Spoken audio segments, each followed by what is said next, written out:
Menurut saya sebagai anggota Komisi D yang membidangi kesehatan dan juga kesejahteraan sosial, menurut saya semua syarat yang dibutuhkan bagi permohonan PSBB ke Kementerian Kesehatan, ke pusat, menurut saya unsur-unsurnya sudah terpenuhi.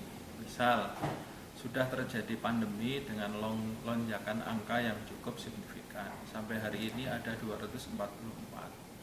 Kemudian secara anggaran pemerintah kota dengan kekuatan anggaran 10,3 triliun dan tahun kemarin silpa kita 1,2 triliun.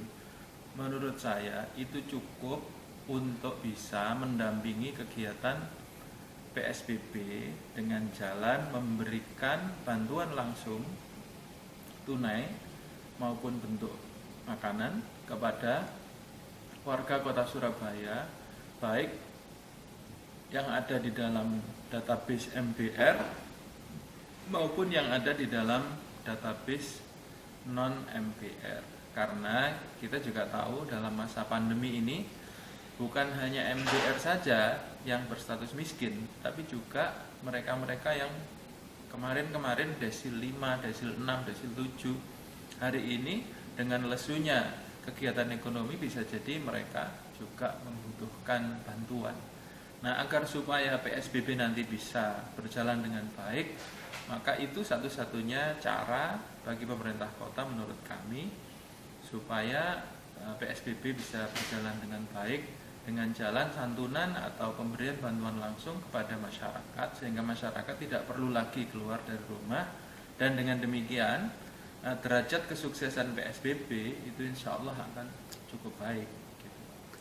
Untuk PSBB apa ada kategorinya Pak untuk daerah Surabaya seperti syarat-syarat yang dikeluarkan dari pemerintah pusat? Jadi dari pemerintah pusat itu salah satu syaratnya adalah tingginya angka pandemi. Jadi kita ODP kita sudah banyak, sudah pada angka ribuan. Begitu juga PDP kita juga sudah cukup banyak. Nah, kemudian yang positif menurut peta dari Provinsi Jawa Timur per hari ini saja sudah 244. Belum lagi mereka yang meninggal yang masih dalam proses penentuan apakah dia terkena COVID atau tidak, ya kan? Itu sudah ada beberapa kejadian di masyarakat seperti itu, sehingga mereka mau tidak mau walaupun belum dinyatakan positif sebagai pasien COVID, mereka akhirnya dimakamkan dengan menggunakan protokol COVID. Ini menunjukkan bahwa tingkat keganasan wabah di kota Surabaya ini sudah cukup signifikan. Dalam sebuah patroli dari teman-teman kepolisian dan teman-teman Satpol PP misalnya, ke beberapa titik, di satu titik di mana ada orang berkerumun dalam jumlah puluhan orang saja sudah ditemukan 2 orang yang positif melalui rapid test.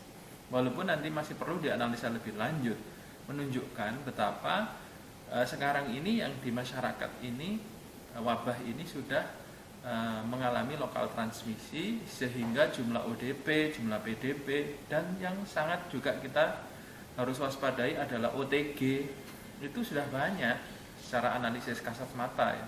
Secara awam bisa kita simpulkan seperti itu. Karena itu apabila pemerintah kota Surabaya lambat tidak segera mengambil tindakan ya, maka wabah ini akan berlomba dengan kita. Dan apabila wabah ini semakin lama nanti kita putuskan PSBB-nya itu lebih panjang lagi, maksudnya lebih lama dari yang seharusnya 1-2 hari ini misalnya, maka itu akan berarti adalah penambahan jumlah penyebaran virus di kota Surabaya yang lebih banyak.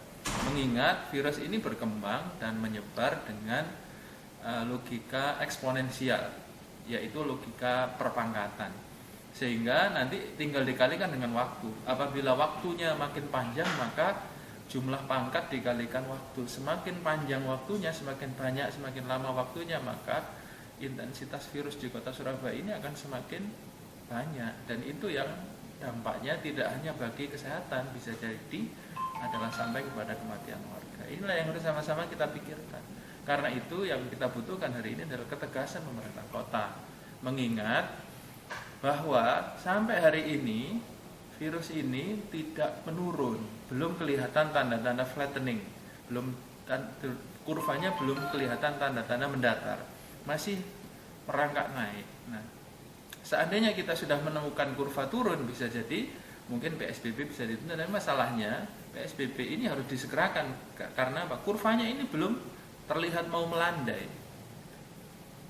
Di sisi lain juga kita melihat bahwa salah satu langkah yang sangat strategis yaitu screening tes secara masif melalui PCR itu kita terbatas karena memang jumlah PCR yang diterima oleh pemerintah Kota Surabaya bahkan nasional juga harus diakui tidak sebanding dengan jumlah penduduk kita, sehingga kita tidak mengetahui status tiap orang ini ODP, PDP, positif, negatif, belum bisa kita detek dari itu karena keterbatasan dari reagen yang bisa dipakai untuk mengetes orang-orang itu.